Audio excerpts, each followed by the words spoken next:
আনহু যারা আল্লাহু আকবার কালিমা পড়ে মুসলমান হয়ে গেলেন। যখন ইহুদি মুসলমান হয়ে গেলেন, আমার নবীজি বললেন যে তুমি আজ থেকে তো আর ইহুদি নও, আজ থেকে তুমি হয়ে গেলে আমার সাহাবী। সুবহানাল্লাহ। আজ থেকে তোমার নাম হলো আল আসওয়াদ রাদিয়াল্লাহু তাআলা আনহু। চিল্লায়ে বলেন আল্লাহু আকবার। কালিমা পড়ে মুসলমান হয়ে গেলেন। তা আমার নবীজি বললেন যে সাহাবী, তুমি যে ইহুদির বকরিগুলো এনেছো, এই বকরিগুলো তুমি তার বাড়িতে পৌঁছে দিয়ে আসো। এটা তোমার দায়িত্ব, ঠিক না? ঠিক, এটা তোমার দায়িত্ব, তোমাকে পৌঁছে দিতে হবে। যাও বকরিগুলো তার বাড়িতে পৌঁছে দিয়ে আসো, মালিকের বাড়িতে। আমার বন্ধুগণ, আমার ভাইয়ারা, এইবার আল আসওয়াদ রাদিয়াল্লাহু তাআলা আনহু বলছেন, ইয়া রাসূলুল্লাহ, আমি যখন কালিমা পড়ে মুসলমান হয়ে গেছি, ঈমান এনেছি, আমি আর ওই ইহুদির বাড়িতে যাব না, আমার নিজের বাড়িতেও আমি আর যাব না। জোরে বলেন সুবহানাল্লাহ। আপনি কি করেন খালি কিছু হাঁটছেন। আমার নবীজি কোনো মতেই পারছেন না। তখন আমার নবীজি বললেন, ঠিক আছে, তুমি যখন সেই ছাগলগুলো তার বাড়িতে পৌঁছাবে না, মালিকের বাড়িতে, ঠিক আছে, তাহলে এক মুষ্টি পাথর নিয়ে আসো। আমার বন্ধুগণ, আল আসওয়াদ রাদিয়াল্লাহু তাআলা আনহু উনি এক মুষ্টি পাথর নিয়ে আসলে আর আমার নবীজির হাত মোবারকের মধ্যে দিলেন।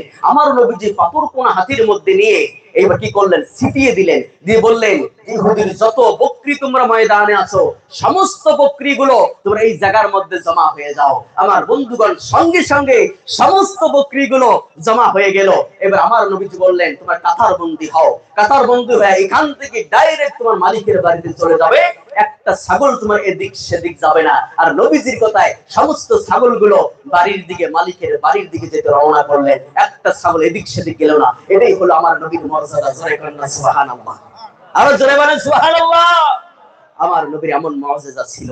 আমার বন্ধুগণ, এইবার ছাগলগুলো, বকরিগুলো সোজা মালিকের বাড়ির দিকে রওনা দিয়েছেন, যেতে আছেন। এবার আমার নবীজি বললেন যে আল আসওয়াদ, তুমি একটা কাজ করো, তুমি এখন বাড়িতে চলে যাও। আল আসওয়াদ রাদিয়াল্লাহু তাআলা আনহু বললেন, ইয়া রাসূলুল্লাহ, আমি আর বাড়িতে যাব না। আমার নবীজি বললেন, যুদ্ধ শুরু হয়ে গেছে, আমি তো যুদ্ধে যাচ্ছি, তো তুমি বাড়িতে যাও। বলি, ইয়া রাসূলুল্লাহ, আপনি যদি আমাকে নিয়ে যেতে চান যুদ্ধে, তাহলে আমিও যেতে চাই। দেখেন, কালিমা পড়ার সঙ্গে সঙ্গে তার জীবনে এমন পরিবর্তন এসে গেছে, ইয়া রাসূলুল্লাহ, দ্বীনের জন্য, ইসলামের জন্য, কোরআনের জন্য আমি শহীদ হয়ে যাওয়ার জন্য রাজি। জোরে কন্যা সুবহানাল্লাহ। এমন হয়ে গেছেন আমার আব্বাজানেরা। এবার আমার নবীজি বললেন, ঠিক আছে, চলো। এবার আল আসওয়াদ রাদিয়াল্লাহু তাআলা আনহুকে সঙ্গী করে নিয়ে এবার জিহাদের ময়দানে চললেন। জিহাদের ময়দানে গেলেন। যাওয়ার পরে আমার বন্ধুগণ, যুদ্ধ শুরু হয়ে গেল।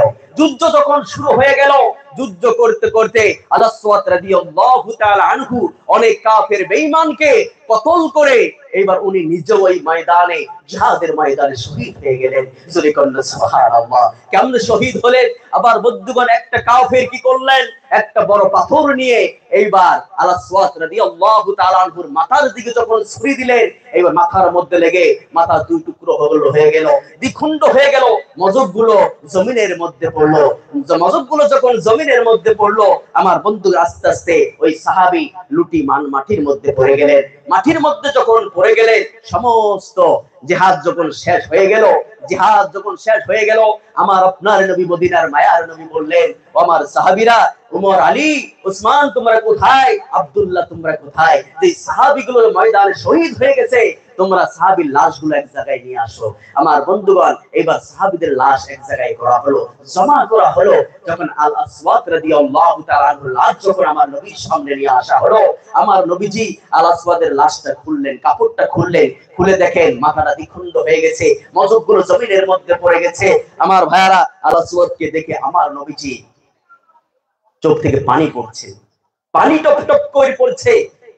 কারণ আবার নবীজি আল আসওয়াদকে দেখে চোখের পানি ফেললেন, আবার আল আসওয়াদকে দেখে একটা মুচকি হাসি দিলেন, আবার আল আসওয়াদকে রাদিয়াল্লাহু তাআলা আনহু দেখে আমার নবীজি ঘাড় ফিরিয়ে নিলেন।